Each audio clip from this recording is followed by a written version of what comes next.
G'day and welcome to the Grow a Small Business Podcast. I'm your host, Troy Trewin. Each week, we speak with an owner who has grown a business with 5 to 30 team members to something bigger.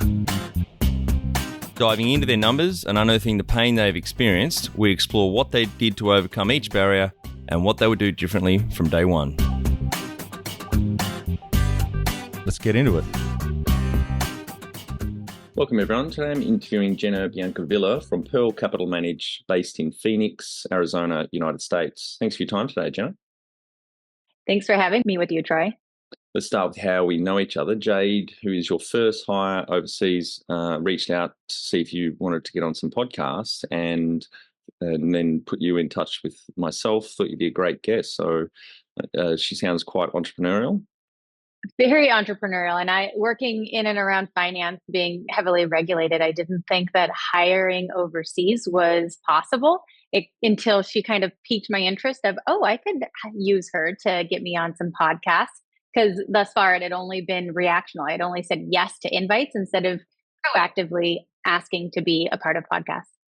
Yeah, as was talking before we hit record, I had John Jonas on the podcast from onlinejobs.ph, the main job board in the Philippines, and he talks a bit about the advantages of not just for the business owners outside of the Philippines, leveraging team members in the Philippines, but also just the lifestyle boost they get from working from home, better pay, which we don't think it is a great pay rate, but in their country it is, for most roles, it's an excellent wage to be on.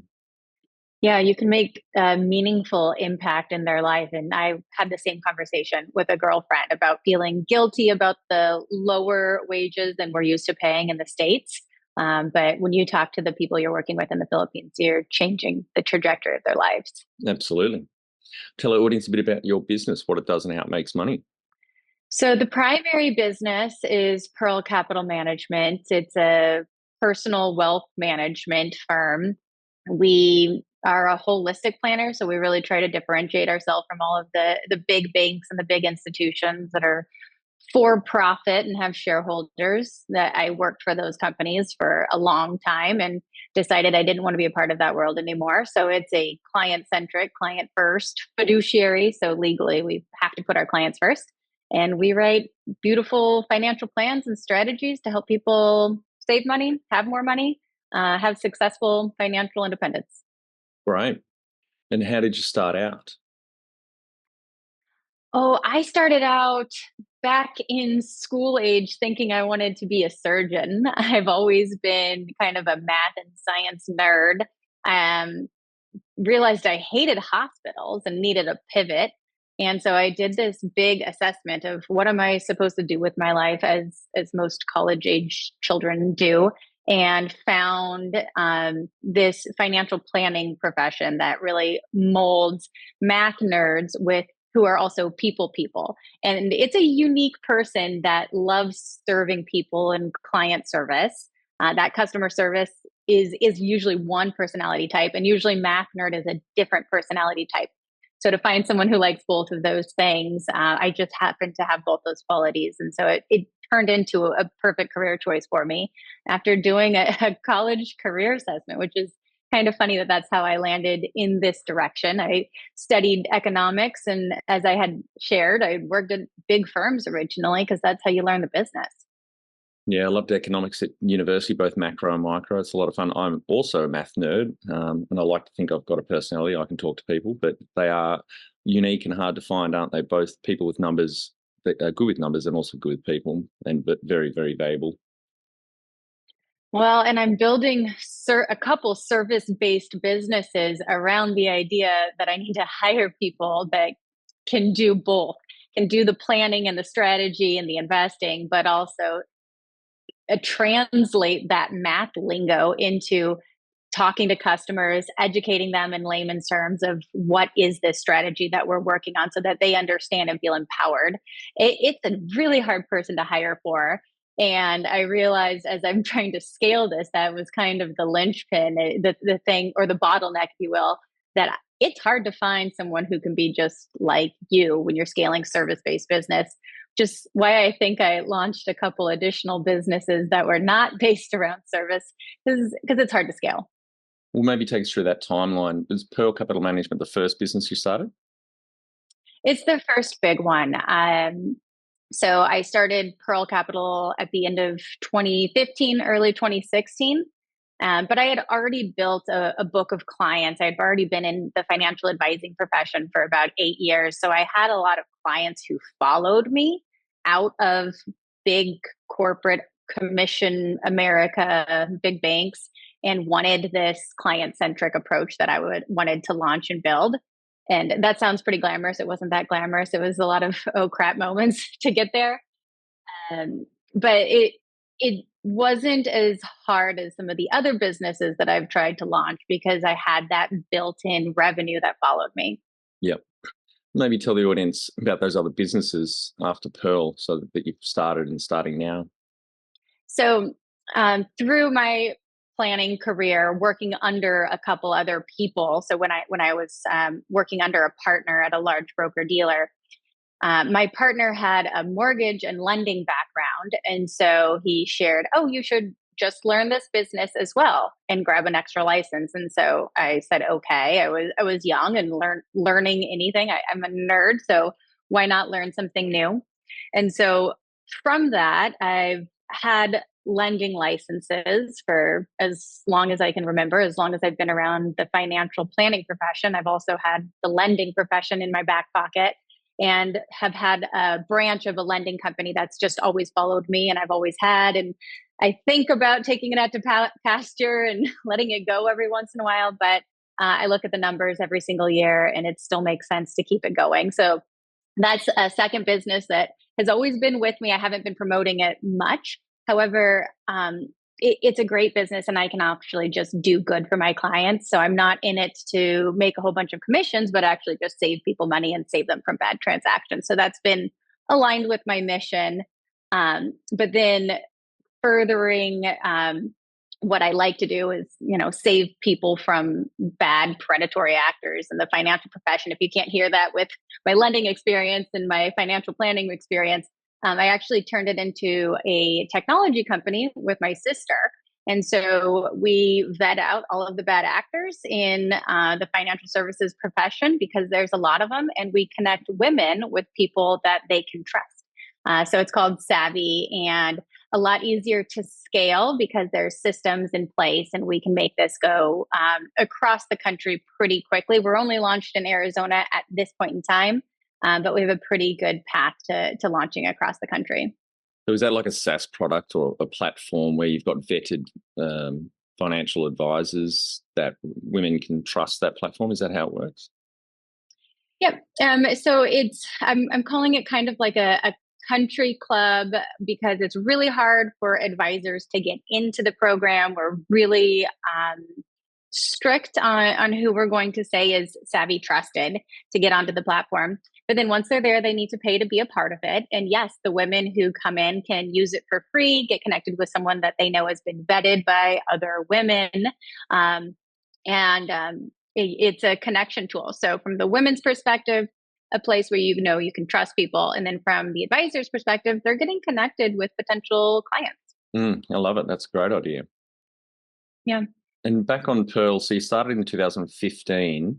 How old were you? That was 9 years ago when you launched into owning your own business. So I was way too young to launch a financial services business. I was 29 and I was a young woman, and young women do not launch independent finance firms. You might see a couple have a branch of a big organization. And candidly, it wasn't the goal. It wasn't the plan at that point in time. I knew I was too young to be doing this. It's an old man's business. And I just so happened that I, got screwed over by one partner. I found an unethical partner. I had, just some sexist, condescending colleagues. And then finally said, I can't do this anymore. I'll go find someone I can trust, and was moving my clients to another firm. I was just going to join another firm. And they ended up doing some shady business dealings and not including me on it. And I was supposed to run everything west of the Mississippi for them. And I just said, I can't represent any of these firms. I thought about just quitting the industry entirely. It was just kind of an oh crap moment because my clients were in transit following me. And it was just here's the Hail Mary. If I can't trust anyone, I'll just do it myself. And eight years later, it was the best thing that ever happened to me. But in the moment, I just wanted to crawl in a hole and cry. Yeah, I hear it's a pretty bad industry, and particularly more so male dominated as well. So that sounds like it was a horrendous time, particularly not nearly 9 years ago. Yeah, that sounds terrible. I would call it a blessing, the entrepreneur's blessing, right? We all have the oh crap moments that you need to pivot and pull yourself out of the hole and figure it out. And in the moment, you don't know why this is happening to you. And then you turn around a handful of years later and look back at the blessing that it actually was. And so from my perspective, I'm so lucky to be independent, be able to put my clients first, to be able to hire and lead a team in the direction that I think is ethical. I feel pretty blessed. It just sucked in that moment to get here. Yeah. And do you have some key numbers you can share to illustrate the growth of the business? I actually was just looking at my numbers last week with a group called Entrepreneurs Organization that forces us to open our books and look at our numbers and have some accountability on how we're growing. And we had 36% revenue growth between last year and kind of rolling 12 year to date, or rolling 12 to date, what we're looking at right now. So I think we'll probably blow that number a little bit more as we close out 2024. And what's awesome about having that kind of growth is I'm not just throwing all the money and the profits back into it. We've maintained 50 to 60% profit margins off the business. So we're able to actually retain and have significant cash holdings so that we can be in a really safe position. We're more conservative business. So I don't try to put us in too high of a risk position. 50 to 60% net profit, not gross. Yeah. Wow. I'm in the wrong industry. But it's service based. So you Yeah. have to take it with the grain of salt that I don't have any cost of goods, right? I don't have to have any inventory. I just need brains.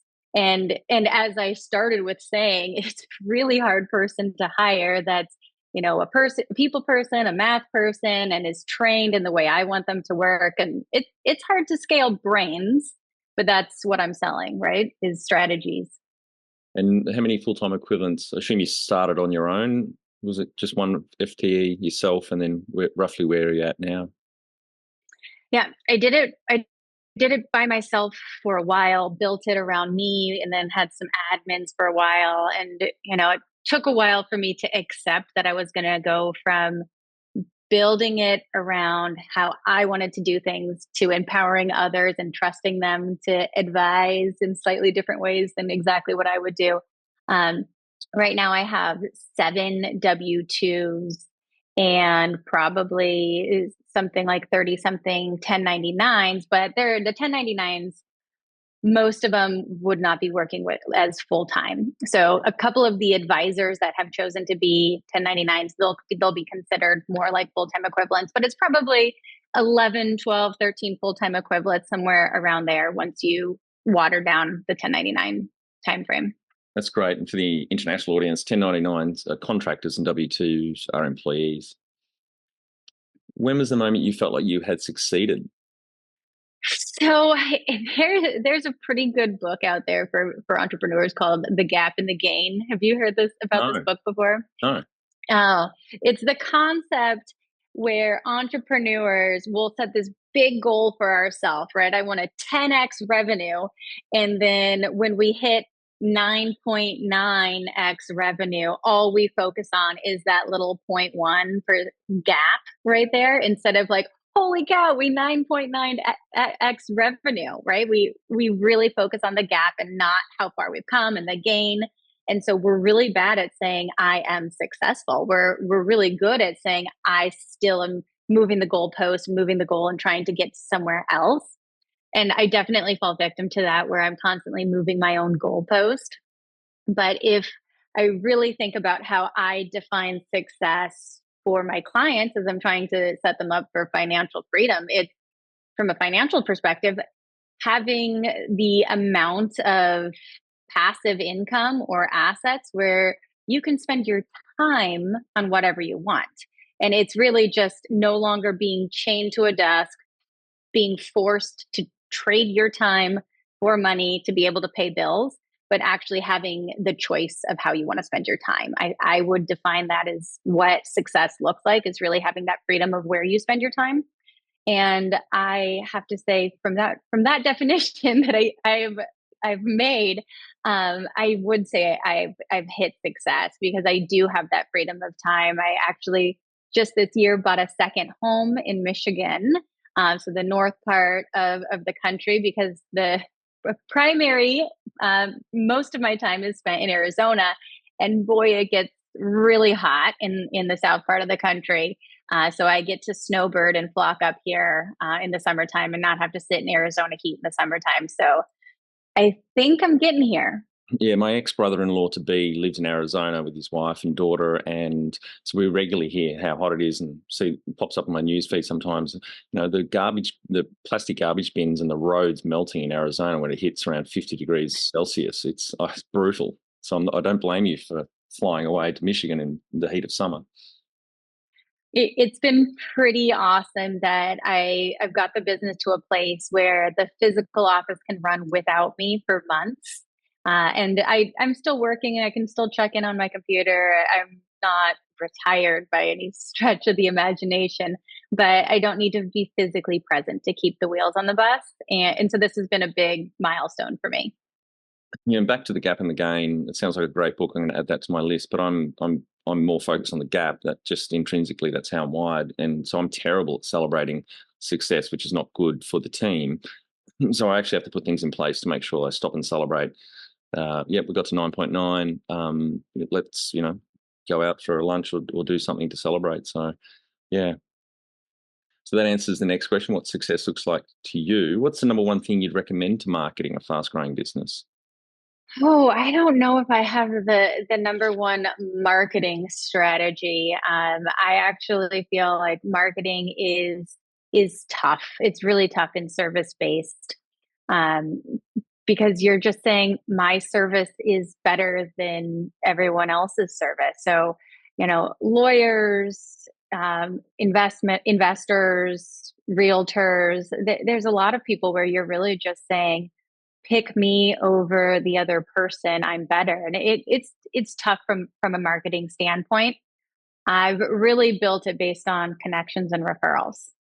So just I celebrate my advisors getting their butts out of the office and going out and meeting people and connecting with people, and just being face to face. It's really worked well for us to grow versus sitting behind a computer. How are you supposed to get someone to trust you if you're just another website? Yeah. So that's the main marketing is referrals. You haven't really ramped up the proactive marketing outside of that. Well, we do. We do it. I can't say that great referrals are coming out of it, or great potential clients are coming out of it, because it's more of a numbers game. If you're doing paid ads, if you're doing anything that's SEO based, internet based, even lead generation, digital ads. We've dabbled in all of it, but it's really just you're getting this high quantity, you're not getting high value, and that's not our business model. We're not a quantity business. We're a high quality business. And I talk about the growth seesaw. So there's two ends. There's people and marketing. So you run down one end, do the marketing to get the work, particularly in professional services. Then you have to run down the other end to get people to service that work. Is your main constraint then really people? Yeah, I would say that's been my biggest challenge, is always people. We're at a place where we're getting enough referrals, and that my head is spinning, and I feel like sometimes I can't get my hands around it. I've talked about putting a wait list in place, or Good just idea. kind of saying we're Mm. only taking so many people each month, just because, again, we don't want to lose that quality. So I'm trying to hire faster and get people trained and get the right people. So yeah, it's definitely been a people issue in growing in service based, especially when you just have this high standard that you're trying to keep everyone on in line. How did you fund your business? Well, for Pearl Capital, I started with a list of clients that followed me. And in financial planning, if you're fiduciary financial planning, we don't do commission-based work. We just do a flat percentage of assets under management. And so the nice thing about this business is it is recurring revenue as long as you don't lose clients. And so because I had clients that followed me, I did have that recurring revenue that I started out with. So I didn't need to bootstrap and fund the business. I started out net positive and just watched expenses and grew slowly. I made the mistakes that most entrepreneurs do, where I didn't hire fast enough and I was scared and worried about taking on that added extra salary. But it made the margins really good so that I could get to a place where we're growing steadily. I would say what's interesting is launching the technology company, because this is totally different. You can't just slowly scale like service based.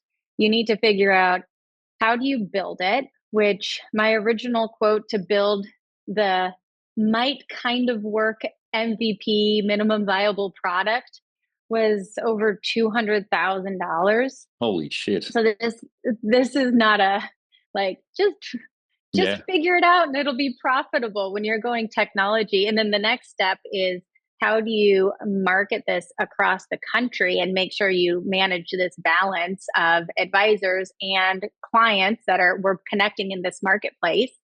And we're dealing with state lines in the US, where certain licenses of these people are only in certain states. So we need to be having the marketplace work out properly, where we have the right quantity in each state. So that's a lot of money in marketing. That's a lot of money in building and development. And so this has been a challenge for me, because I've only grown service-based businesses that were profitable, that I could bootstrap and I could figure it out. And that was it. And so now I'm in this technology world, and I'm going to, various different groups and learning how to be a tech founder, which is a new language for me. And everyone says, what's your burn rate? And what's your funding source? And I keep saying, I don't want to burn money. I want to be profitable. And I was planning on building it myself. So this is an absolutely new challenge. And I'm considering taking VC money, but it's tough to give away equity. Absolutely. Have you read Crossing the Chasm by Jeffrey Moore? I have not. I shall send you that. And do you know your LTV to CAC ratio, lifetime value to customer acquisition cost? Well, it's a little bit difficult because we have the B2B and the B2C. It seems like it's about $70 to get a client connected to an advisor. It is about what that total cost is to get them connected. But we're giving that away for free. And then on the other side, we have the advisors who are paying us for those connections. And so it's a little bit more difficult than exactly that equation.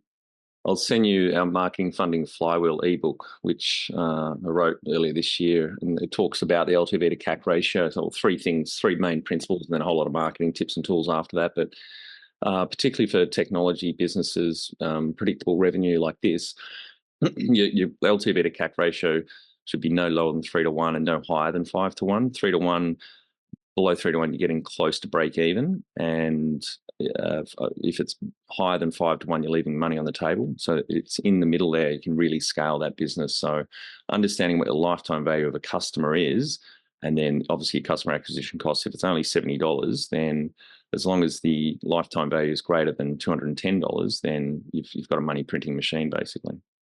Fascinating. I feel like I've seen the flywheel before.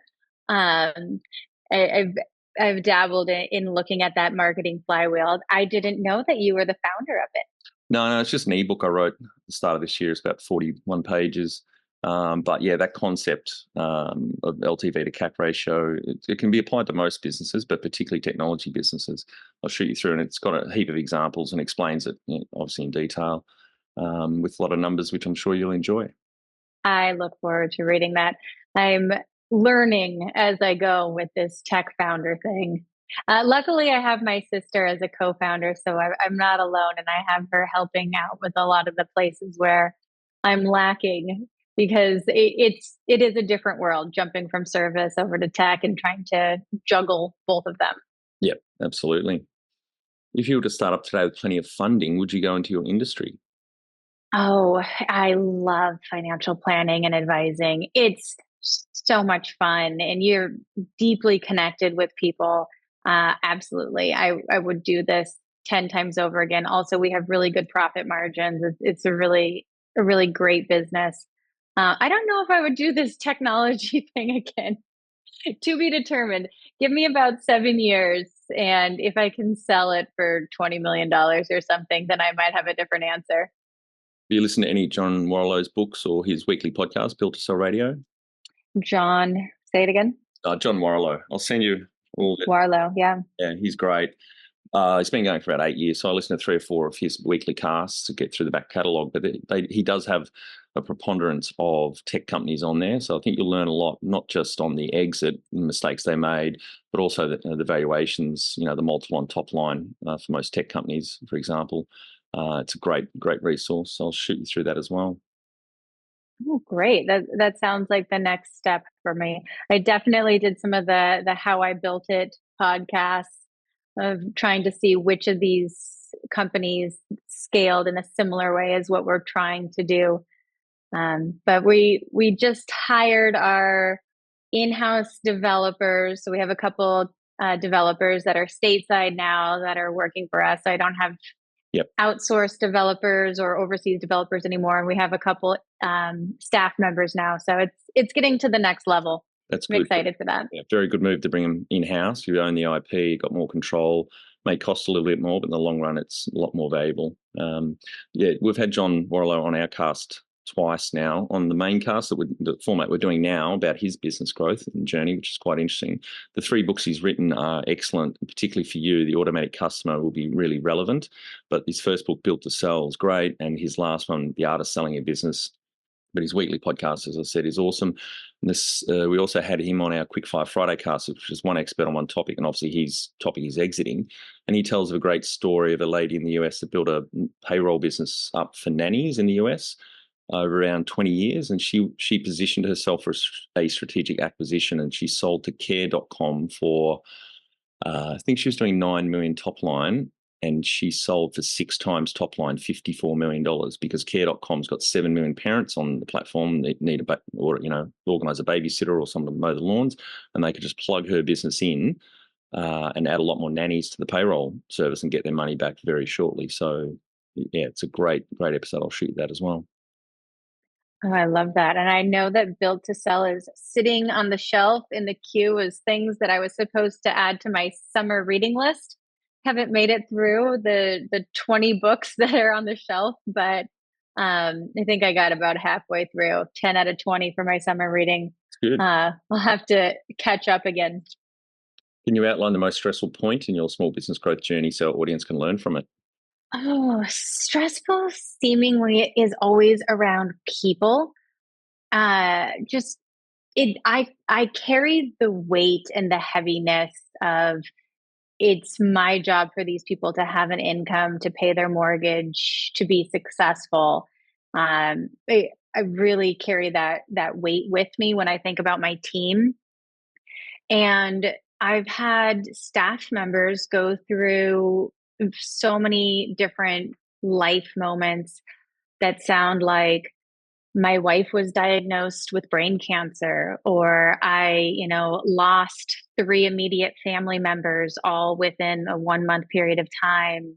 It just, or, I had, this child who has these disabilities, and trying to find the right balance of grace and support so that they can be there when life is challenging for them, but also be a smart and savvy business owner that makes sure they understand labor efficiency and profit margins and are not letting, someone drain a small business. That has been the one thing that was not in the business books that you can't Google of what to do when employee has XYZ situation. And it's not their fault. It's not something that they did maliciously or something that was intentional. It's just life is challenging, and being a good employer through that has been probably my biggest challenge. What area in business do you feel you've had to work on the most to add the greatest value?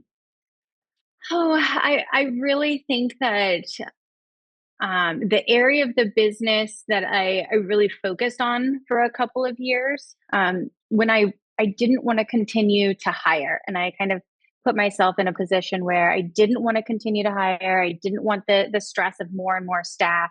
So I said, instead of hiring and growing and taking on a whole bunch of clients and having my, January goal of the year to be grow, I said, let's provide more value to the clients that we do have. And I did this for a couple years. And that was really the intention. It was just provide more value to the clients that we do have so that they feel better taken care of. And what we did in retrospect was give them more things to talk about, and they would go out into the world and say, my advisor's doing this, your advisor's not doing this. And it just turned us into this referral machine where all of our clients just started referring us because we were giving more value to them than anyone else. And it really started setting us apart from all of the competition who set their goals every single year as grow, grow, quantity, quantity. And we had a couple of years where it was just really honing in our processes and quality. What have you enjoyed the least about managing fast growth?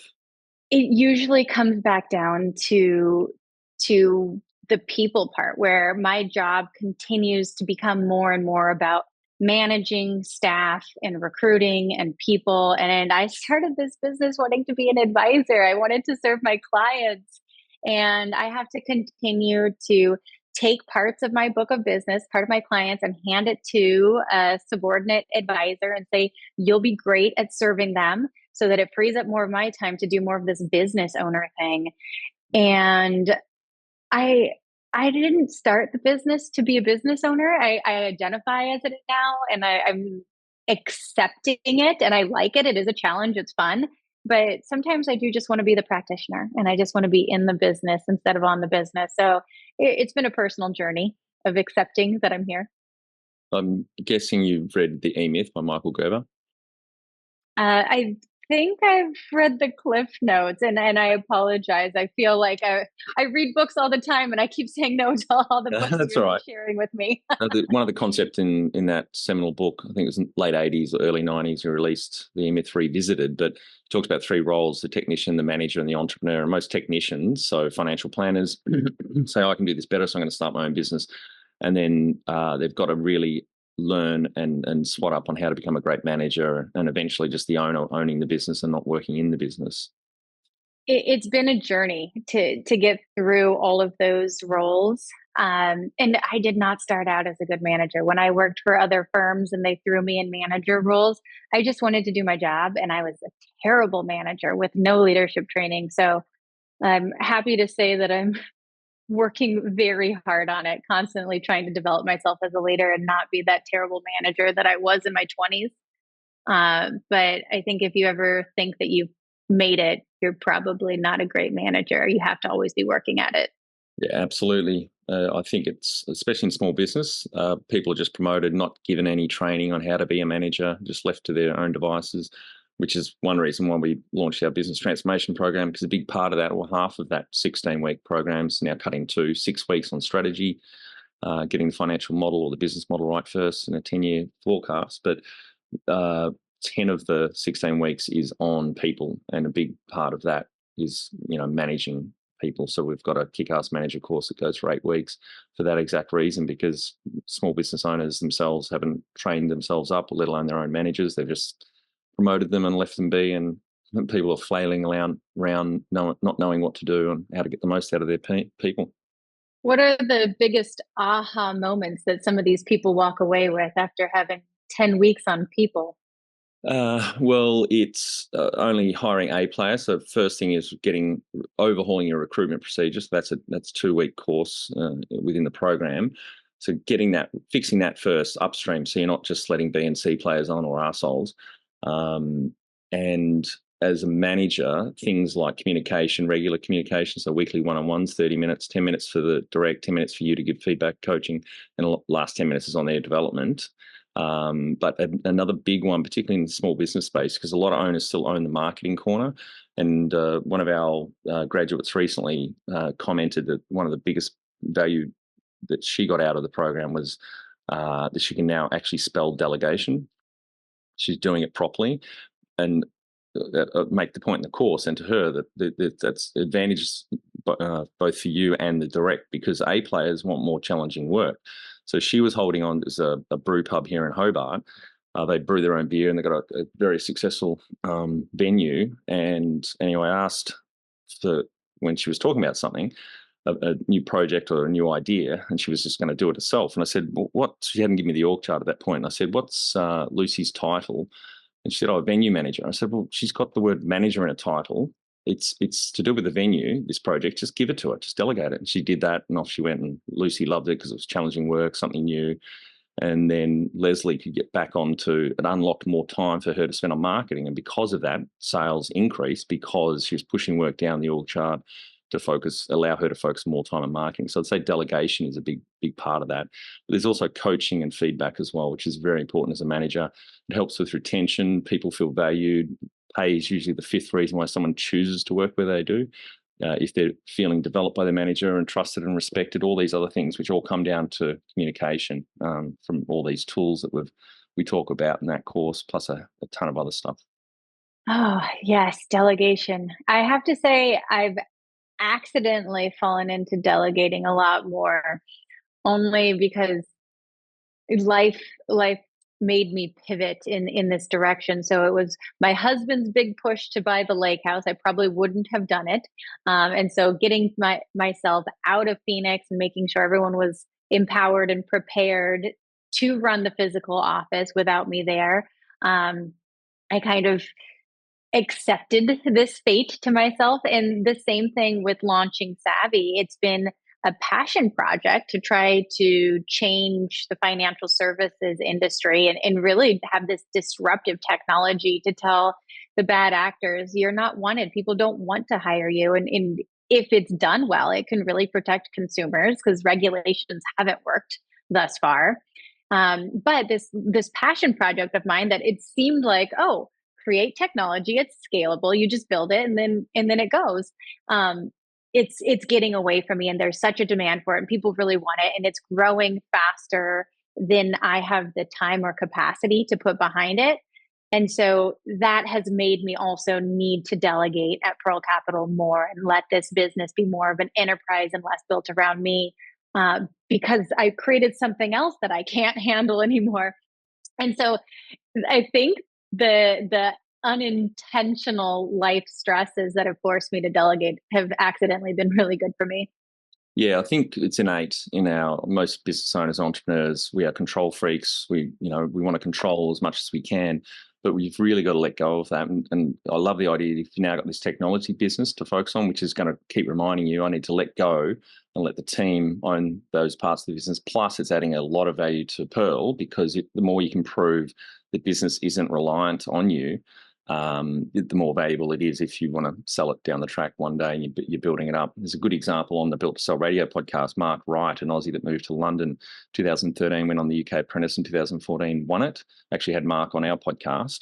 And the plan was Lord Sugar put £250,000 into his business, a small, shitty digital agency with a handful of cheap staff, and eventually sorted that out, got good mentoring from Lord Sugar's advisors. Plan was build it up 6 years, Mark to step out of the business for the last 2 years, then to sell it, so they could prove the business wasn't reliant on Mark. And they got to the 6-year mark, and then Mark stepped out of the business. Year 8, Mark came back, said to Lord Sugar, right, time to sell. What multiple on EBITDA should we go for? And Lord Sugar said, well, what does the UK digital agency get? At that point, they had 130 staff. And Mark said, about 3 to 4 times EBITDA. And Lord Sugar, being Lord Sugar, said, all right, I want 5 times. So off Mark went, 49 lunches. He'd put his terms on the table before they ordered lunch. If they didn't agree at the headline terms, he'd get up and say, right, lunch is over. 49th time, the business accepted his terms, which were all cash up front. I walk the next day and I want a 9.5 times EBITDA, and that's what he got. Wow. Yep. What a great story. 49 lunches. Yeah. Yeah. So I'll send you through those couple of casts who might be quite motivational to remind you to get out of the trenches and let your A team get on with it. Yeah. But also that is the entrepreneur story, right? That's 48 no's, 48 people who said no to what you wanted. It's pretty hard to keep going to lunch after 48 no's. But obviously a success story. Yeah, absolutely. Yeah. What do you love most about growing a small business? Oh, I love just being able to pivot. It's really just being nimble. I hate the idea of becoming a large conglomerate, slow ship that takes a long time to turn and has all these processes that have to be rewritten. And it just, you can't just say, this technology isn't serving us. Let's vet a couple new ones. By the end of the week, we'll replace it. I love being nimble and being able to make quick decisions.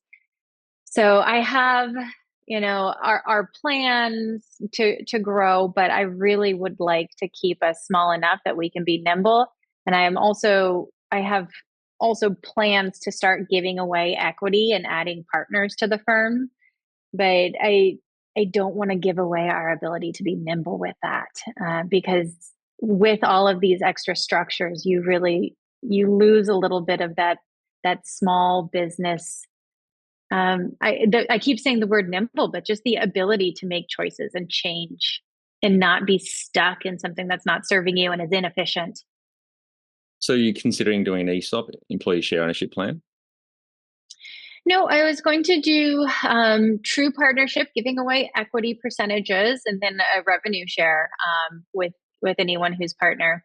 Um, a little bit different than the ESOP. It doesn't need to be that complicated. But also, I don't have children. I don't have, you know, a need for a nepotism legacy, as a lot of people in my industry really, end up going down that road. So I think empowering the staff to have ownership, I think it'll help drive revenue. And even if hypothetically, if we did want to sell, I would probably maintain enough control that I would have the ability to make that decision. Yeah. Employee share ownership is really powerful. I had Craig West on the cast probably 4 years ago. He's an Australian. He's got one of the leading ESOP structures here in Australia, but he's references a lot of international studies. He's a bit of a nerd. He's got a master's in tax. I hated tax at uni, but anyway. And in those international studies, it shows that ESOPs, or share ownership by team members, increases productivity between 7 and 23%. And even more importantly, I think, is retention doubles from 5 years to 10 years. So it's really powerful. I think I already know the answer to this question. Have you read the book, The Great Game of Business? Uh, you're just going to keep asking me if I read books that I'm going to say no Yep. to. Yeah, that's it. You're going to love this one. And to be honest, like, I didn't hear about this book. It's written in 1991, but I only heard about it through guests on the cast. A couple of guests mentioned. I chucked on my list. It's now my top 10 favorite. I've probably got 4 of my top 10 favorite books now I've got from guests on the cast. So don't feel bad about not knowing about all these books, because I didn't know a lot of them. And they're all classics or just great books. But in that book, it's a manufacturing business, early 80s. They bought, it was a Caterpillar factory that was shutting down. Management bought it. I think they needed selling for $9 million US. They only had 100 grand, somehow got 8.9 million from the bank. Anyway, it's a great story. I went through every management style they could, made a lot of mistakes. The bonus system they use and they talk about is very, very impressive. But they also implemented an ESOP as well, and the value's just gone through the roof. So Jack Stack, the author, talks about that. So I'll shoot that one through to you as well to listen to. I love looking at things that are going to help with retention, help your employees feel more committed and have more ownership.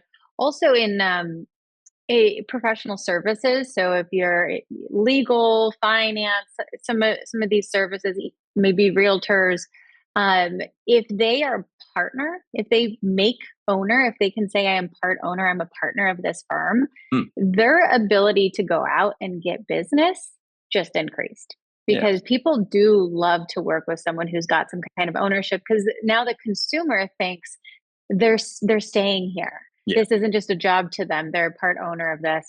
And then doesn't that just help drive revenue, that now they're able to land more clients and help grow the business, and they share in the revenue? Yeah, So I do see a lot of value in that for several reasons. absolutely. And as David Ogilvy said, the marketing guru who the Mad Men series is based on, apparently, your assets go up and down the elevator every day. People are the biggest asset in your business. People are my business. If I don't have people giving advice, it all circles around me again. And then I don't have a business anymore. I just have that job again. So I need to make sure I keep those people feeling really, really appreciated. What has been the biggest mindset shift for you in your small business growth journey? Oh, mindset shift is probably around just accepting failure, accepting that I'm not for everyone. Early on, I every time I didn't close someone that came in and met with me, I just took it as a personal loss. Why didn't they like me? What did I do wrong? And getting to the place of a mindset shift that I am not for everyone. I just, I have my niche of people who will work really well with me and want exactly the type of services that we offer.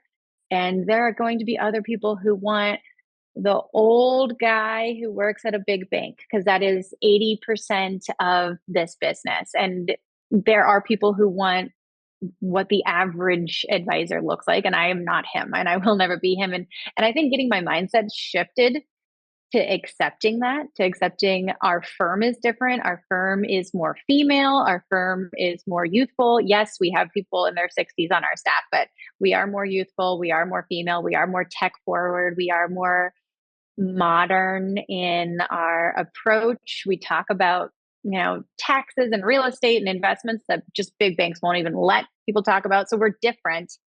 And I think accepting that we're different and we're not for everyone, it took a long time for me to accept that. Yeah, that's good.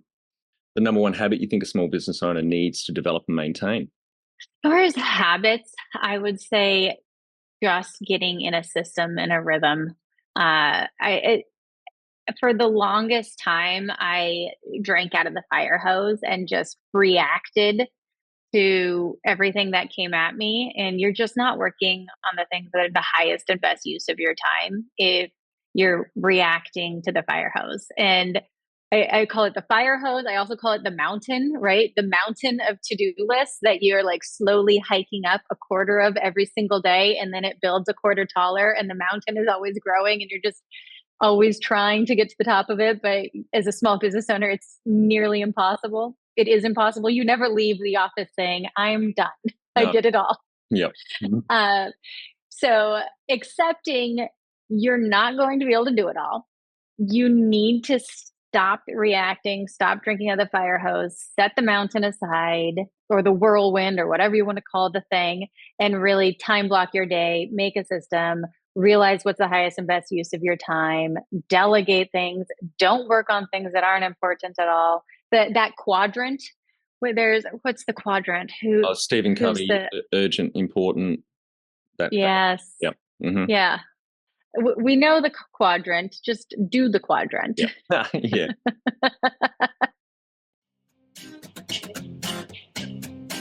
Are you a small business owner who is ready to take your professional growth to the next level?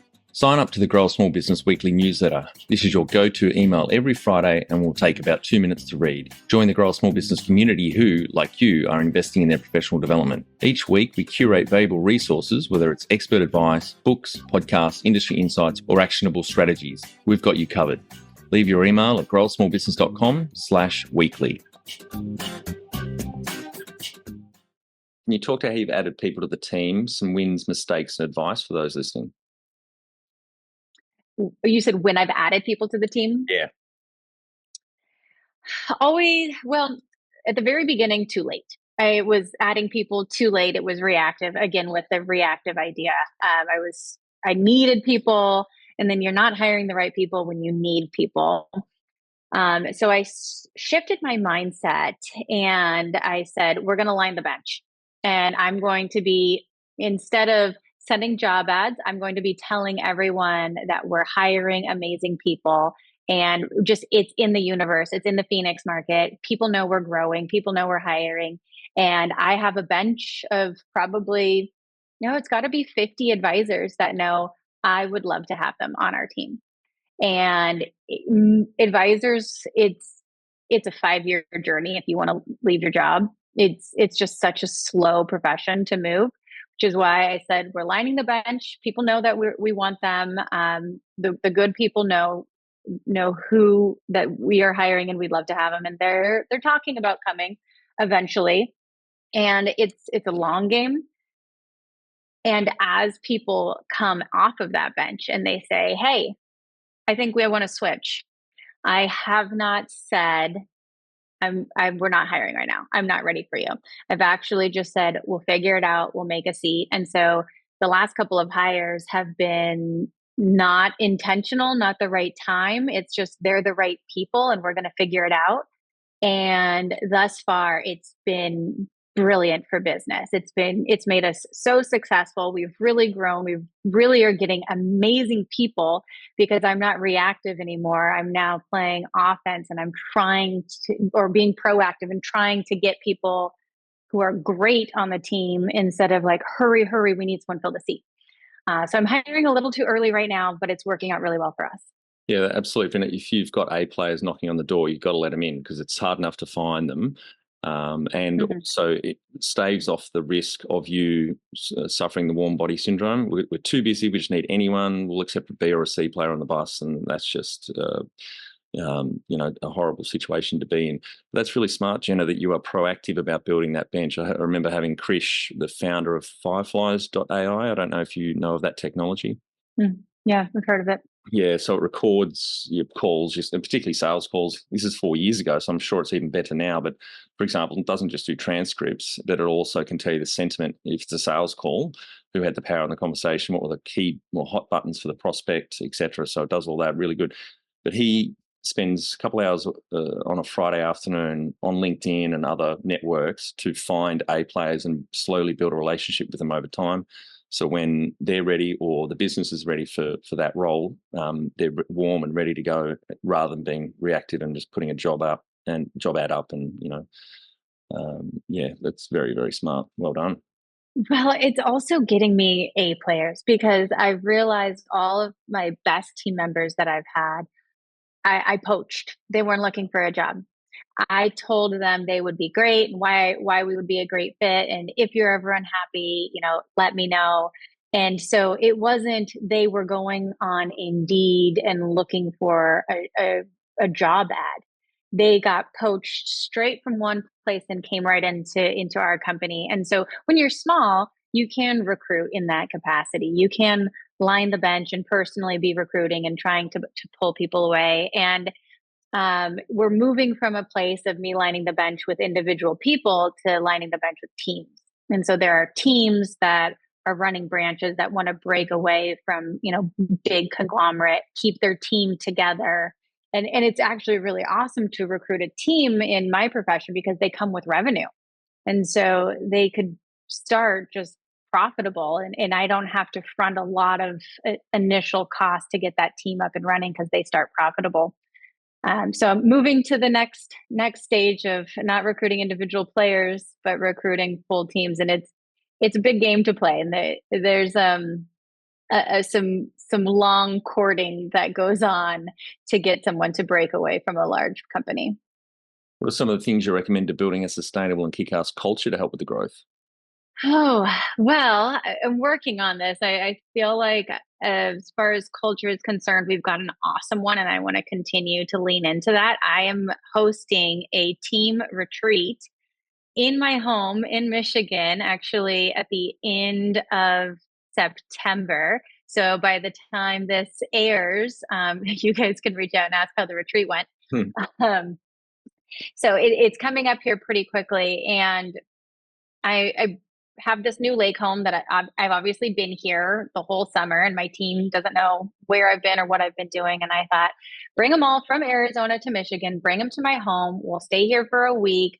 We're going to, do some revamping of some core values and make sure there's a lot of buy-in for the team of what we say we are and what we say we're doing. And I think that'll really help with culture, but have a time and place where people can get to know each other at a deeper level that you would never know that person in the office, right? Just something you might not share between the work walls, but now that you're away and you're in a more fun setting, you might share something a little bit more vulnerable. But then when you're back in the office, now people have empathy for each other and they know the human behind that. Maybe they'll pick up some slack if they see it because they know what they're actually going through. And I'm really excited for the team to have a more deeper connection. So working on a deep level retreat, it's going to be a big investment, but I think that's going to help with culture. Tell our audience how you've handled balance. Oh, well, I haven't done that well. Not many of us have. I actually have a friend who I'm in a mastermind group with. He also runs a wealth management firm. And when I told him I was launching the technology firm, he just looked at me and he goes, "Boy, Jenna, you must despise your free time." Yep. I don't watch television. I don't have children, so it's a little easier when you don't have some added things that the most Americans have pulling them away. But again, I got away for the summer, and I do enjoy hiking and biking and water skiing, and I just took up e-foiling, new sport for me. Mm-hmm. Yeah. Right. How much professional development have you invested in yourself? Obviously, on the financial side, there's a lot in that, but more on the business side. I'm constantly trying to figure out what I don't know about business, and it's shocking that I'm always learning. I feel like I learn something new every day. So, yes, on the financial development, which is pretty awesome. I have a lot of business owner clients, so then it's development to know more about how to run a business well, because then I can be a good advisor to those clients. So, double dipping on some of that development, but as I shared, I've joined entrepreneurs organization, and there's a lot of good camaraderie and content and masterminding there. I'm in industry specific masterminds where we're always learning and growing and sharing trade secrets with the competition, which has been life changing. I'm a big podcaster, so usually if I'm getting ready. So ladies, we waste so much time on hair and makeup. So just turn on an ebook or a podcast during that dead time. I also do that when I'm in the shower, so that I can always be, pulling more information in, just because the workday will get away from you and it'll steal all your hours if you let it. Absolutely. I do over 10 hours a week of professional development at 1.5 speed. I've just gone up to 2 speed for most audiobooks now and podcasts. So I'm smashing out a heap of learning. Just the ideas and tips that fall out of those resources are amazing. Oh, I wonder how many people are listening us to 2 speed right now. Not many, because I talk so fast. Have you had any mentors or coaches along the way? I haven't had many. I've had to figure it out for a lot of it. I would say my peers have really been my mentors. As I shared, I have, mastermind groups and peers that I'm able to lean on that were going through similar things. So I haven't had this older figure that's really taken me in and mentored me, but having peers as mentors, I think, is sometimes just as good, if not better, because they have a very similar perspective. However, as of recently, I did reach out to a woman who is about 10 years fast forward from where I am, but in a very similar place. And I just said, we should have lunch. And so we've done 2 lunches thus far. And maybe I'm about to have a mentor. We'll see how it goes. Right. Do you have a board of directors or advisors? The technology company has a board of advisors, and that's very strategic and normal for a tech company to have a board of advisors. For the financial services firm, I've run it like a dictator, and it's been a lot of fun. But I think the technology company, I don't know what I don't know. That's so new for me. So I've put a board of advisors around me there. Right, Jenna, on to our final 5 questions. What do you think is the hardest thing in growing a small business? People. Totally agree. One of the things I say is people are the hardest thing in small business and its greatest asset, which then leads into, so you've got to become a better manager and leader if they are, particularly for your business, they certainly are the greatest asset, but for most businesses, it's still true. So hence swat up on becoming a better manager and leader, but most don't. No, it takes a lot of effort and energy to really focus on putting yourself in the employee's shoes and what's in it for them and why are they here. I do tell my team at least quarterly, I am aware that you are trading your time for money and you would not be here if you were not being paid. We work in finance. Let's talk about money. Let's make sure you can pay your bills. Let's make sure that this is lucrative for you. Do you need more money? Here I'm really um, candid with what our profits look like. Everyone can log in because my assets are in the same place that all of our clients' assets are. So everyone can log in and see how much money I have, see how much money the firm has. That's great. They can see how much money I make, which I already shared is a good profit margin. But also I'm paying, I would say, better than most of the industry for all of them. So, and then they also see career potential. And so I try to be really candid about the money part of our work. I think employers who try to skate around the fact that people are trading their time for money, they're doing themselves a disservice. Yeah, I think you're really going to enjoy The Great Game of Business book by Jack Stack. He's pretty much the godfather of open book management, which is you share your numbers with your team. First, you give them financial literacy. Obviously, it's different. Your people are, financially literate. For most businesses, they're not. So teach them how to read a P&L and a balance sheet, etc., and then share the numbers. Salaries obviously aren't always shared. They're quite sensitive for team members, but the rest of the businesses, and he makes a good point in the book. When they started this in the 80s, they asked the team, it was a reasonable sized team, 50 to 100, I think, in manufacturing. They surveyed the team and asked, what profit do you think for every $100 we bring in, how much do you think we make net profit? And this is manufacturing, so it's a lot lower than your margins. But it came back something like 40 to 50% profit that they thought the owners were, running off with, when it's in reality for their industry, it was like 5 or 6%. So if you don't educate them and inform them, they're going to have a number in their head, and it's going to be 10 times more than the reality in most businesses. Yeah, that's interesting. I can't say that I have the same numbers as a manufacturing business, so it looks like a lot of money. But the team also knows that I'm really big on reserves accounts and emergency accounts, and that we are a solvent company for several years, and a lot of bad things can happen, and we're in a safe place. Yep. Just because small businesses, people don't feel as much job security if they don't know that the business is stable. Favorite business book which has helped you the most? I recommend Atomic Habits all the time to people. I think it's just such a good fundamental baseline to start with of have the right small habits and systems, and kind of leads into what I shared earlier about not drinking out of the fire hose, having systems in place. I think it's such a brilliant book.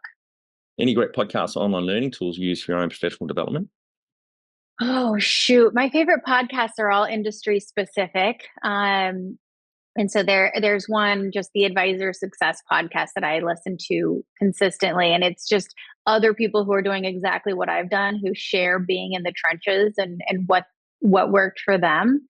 So I love learning from people who've already done it the hard way, learning from their mistakes instead of having to make the mistakes. That's been life-changing for me. And there's another one that just talks about how to do our business well. It's called The Perfect RA. And so anyone who's in my business, I think that one's pretty life-changing because they just teach you trade secrets on how to provide more value. One tool you'd recommend to help grow a small business? One tool. Gosh, it's personal development. You have to develop yourself. It's not a tool. It's more so like a slap upside the head of you're not perfect. You don't know anything. You drop the ego and learn. And I have to say, most of us entrepreneurs, if we had the ego to start the business, right, we probably have the ego that needs to be checked to say, drop your ego and learn and be a constant student. And the second you drop the ego and you put yourself as a constant learning student, that's the tool you need. You need the ego check. Final, my favorite question. What would you tell yourself on day one of starting out 9 years ago? It's going to be hard, but it's worth it.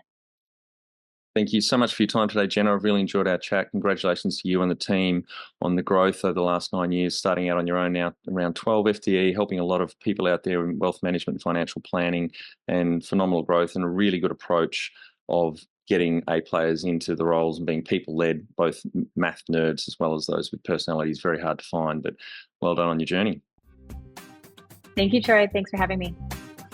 We're getting some great iTunes reviews. For those listening, please pop over to your podcast app and leave us a review.